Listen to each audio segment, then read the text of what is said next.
we're going to have a go at removing a stuck rotor or brake disc on this 1983 280 SL. Before you try taking the rotor or the brake disc off, make sure your handbrake is off, or if you've got a foot brake, make sure that's off. You won't be able to get the rotor or brake disc off if you've got that brake on. Now these rotors or brake discs are held on by the lug nuts, and sometimes you'll be very lucky and when you take the bolts out, this thing will just slide straight off. If it doesn't slide straight off, what the Mercedes factory manual suggests you do is you tap the rotor, give it a sharp tap on the face here to break free the rust, and then it should just come off. You can also use a brass hammer. You should, if possible, avoid tapping on the back of the disc here if you intend to reuse the disc, because you don't want to damage it in any way. But sometimes you will find, this is the case with this disc, that no matter what you do, it is not coming off. You could hit that with a sledgehammer and it's not going to come off. So we're going to try using a special tool to remove that disc. These days with Amazon and eBay, you can generally find tools pretty quickly. That engine hoist up there, for example, costs just £50, but sometimes, no matter how hard you look, there does not seem to be a cheap version of the tool that you're looking for, and that's the case with one of these brake disc pullers here. We ended up getting this from Amazon, took a couple of days to deliver, and this costs over £100 for this tool. And it's actually very difficult to find a brake disc puller. This particular one is made by Laser. It's quite nice in that it's got spring-loaded jaws here. So the idea is we wrap this around the brake disc and put that down into the center hub, tighten that up, and that's going to hopefully pull the brake disc off. So let's just set that up and see if it works. This attached to the brake disc, as it should be. This here, even with this screwed in all the way, is still about an inch or so short. So what we could do is send it back, get our money back, and try and find another tool. But what I'm actually going to try and do is see if we can somehow modify this tool without killing ourselves or breaking it. Okay, we're not going to give up quite yet. We're going to see if we can do a kind of Heath Robinson to make this work. So I'm going to, first instance, put this spark plug, 1/4-inch spark plug remover down there. Then I'm going to put this little fitting that came with the remover, and now I'm going to attach the device on there and see if that'll work. Okay, I've got this on there. I'm just going to tighten up these two arms here so that it can't spring off, and I'm just going to put one little lug nut in there just loosely, just so this thing can't go flying off and kill me, and I'm going to get some safety goggles on before I do all of that. Okay, so I'm going to tighten this up with a standard wrench first, as much as I can.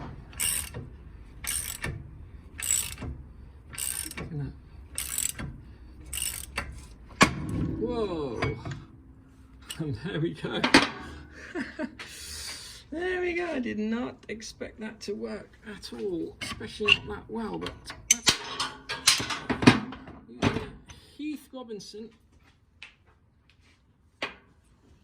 You can see why I put the lug nut on there, but using that Heath Robinson thing, we have finally, managed to get this rusty old hub off. Let's have a look at that.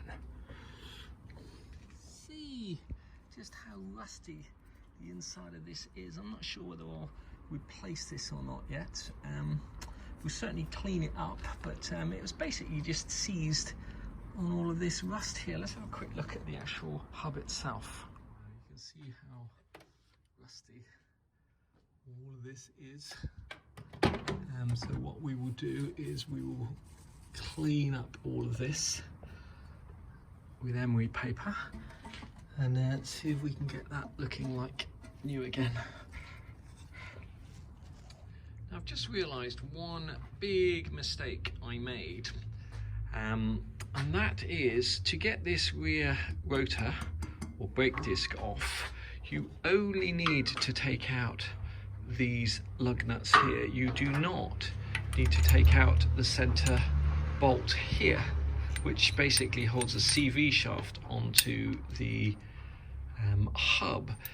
Now, I actually took that out because I wasn't sure whether that was holding the rotor on, but if you take that out, that is the reason why that laser brake hub or disc removal tool isn't working. So that's why the force screw is too short. So when we come to do the other side, we won't take that out. All we'll do is we'll just use the little fitting that comes with the kit just to put over the top of that to protect it, and that should be able to pull the brake disc off. If you do it the way I did it, you're going to run into two small problems. One, you're going to end up getting the socket stuck down there, which you can't get out again. And two, once you undo this bolt here, you're actually going to start pushing the spline out here. Let me just get the light around like that. Now, in this particular case, that doesn't matter because we're going to be replacing these CV joints, and in actual fact, it's shown me what I need to do to get the these CV joints out of the hub, which can be in there pretty tight, especially if they're seized. So we're going to be covering that in a future video, but just suffice to say that if you still had the brake disc on there and all you wanted to do was get the CV joint out, what you would do is you would take that center screw out, and then you would pack that with a socket or something like that to be able to push the CV joint out. Now, to get the CV joint out all the way, you're probably going to have to take this shock absorber out and drop this further down, because I don't think there's enough angle there to get that CV joint out in that position. In theory, when you undo the two bolts from the shock absorber, this shock absorber should actually come down, and we've just got a jack supporting this lower control arm because we've already taken the sway bar off, and what we don't want to happen is this thing to come down with the force of the spring, although there is this stop here. Absorber out, you've got to take this panel here off, and to take this panel off, you're going to have to take the seats off and this handle off. These bottom seats should just pull out like that, at least they do on this car. This back panel here is, if you lift up this bit here, you can see is held on. Let's get some light down there. You can see is held on by a couple of bolts there and a couple on the other side, and then this back panel will just lift straight out. So we'll take that off next. We've got all of those bolts out. This should, in theory, just pull straight out like so. And do this without scratching the paintwork. I think we need to open this soft top panel as well, so we'll do that next and just get that out of the way and put it somewhere safe. I've never actually put the front clip back on this soft top panel, but this just pulls straight off. I have done a video on how to get this off, when the video to do with retrimming the back seats, but many people end up breaking that catch. It's basically a slide back to get over that fitting there. So once this pulls off like so, we should just have a couple of screws. There's one down here to undo, and from memory there's a couple more. There's one up the top here as well, and then that kind of pulls out this way. So let's see if we can get that off. The shorter one was in the top here, the longer one in the bottom. You may have different length screws, or yours may be rusted completely or missing altogether, but just make a note of where the screws come from. Proofing and insulation should just lift out the way. It might be stuck on the bottom of your car with rust like that. It should just lift out the way. And then in theory, you can thread this seat belt out if you've got rear seat belts as well.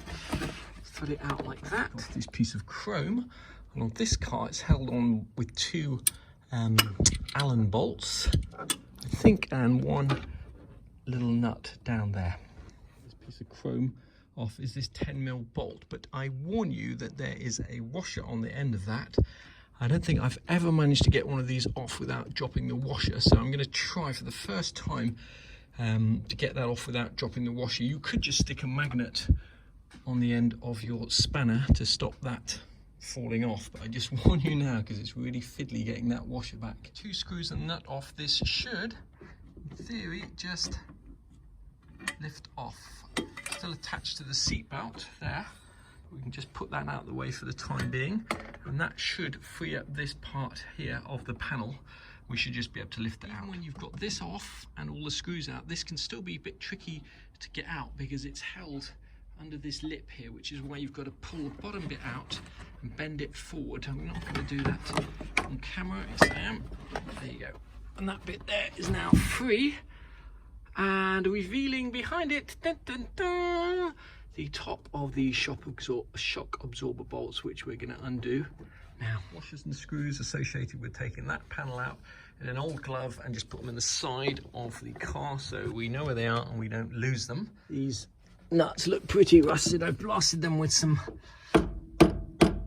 penetrating oil, but you may need to tap them free. It's difficult to get a socket on here because of the angle of it, so I'm just going to use a small stubby spanner with these, and the nuts just come straight off.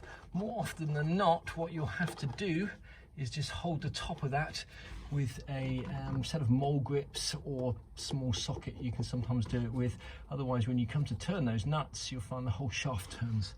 Somewhere I have a 17mm ratchet spanner, which would make this job a whole lot quicker. That took a long time to get that last nut off, but finally we're there. Take that nut off. If you've taken the bottom two nuts out, the shock absorber will fall right down, so make sure that you've got those two nuts in at the bottom, not completely undone. Just make a note of how this comes apart. You've got two nuts, and you've got a washer, and you've got this big rubber bit there, and this will fall right on out. It is an idea, as I say, not to completely undo those two nuts, so you've got some kind of control. Now, at the moment, we've got a jack under this control arm because with the rear stabilizer or sway bar off and with the shock absorber out, what's going to happen is that this lower control arm is going to want to be forced down as far as the stop, which is just there. So we're gently going to undo this jack so that we can get that, slide this out the way so we can get that shock absorber out. If I do undo this slowly, we should see that lower control arm just coming down with the force of the spring, just as far as, whoa, just as far as that. Okay, we're going to make sure we can get this out so it doesn't get trapped with the shock absorber. Now we're going to have to slide this out the way, take the tyre out, slide this out the way so we can get that shock out. I should just be able to, whoa, wiggle that out. Oh my lordy, what is living in there? Whoa, that should just come out. Look at the amount of spiders and things living in there. And that is the shock absorber out. Let's take that out now. Look, here's the rear shock absorber, spiders and all. I think, looking at the state of this, we'll probably end up replacing this shock absorber. It's impossible to tell whether they're still good or not just by pushing down on them, but you can sometimes get an idea. But they usually come with all the hardware. Once again, just make a note of how this is set up. You've got a plate this way, and then that donut, then that goes through the car, and you've got the same on the other end. Plan on reusing the shock absorber, put all the hardware back on it so you don't lose it. And this particular one looks like to be the original Mercedes one. It's part number 126-326-1700. But I don't think they're particularly expensive. But I think we'll be replacing that maybe with a Bilstein one or something like that. In theory, having taken the shock absorber down and dropped the lower control arm down as far as it goes, you should be able to take this lower CV joint out. Just see, that's just starting to come out. So I just need to get a little screwdriver or pry bar under there, and I should be able to get that round, out and over. If you were reusing this CV joint, you'd want to be very careful that you didn't damage it in any way. But we're probably going to be renewing it, so there we go.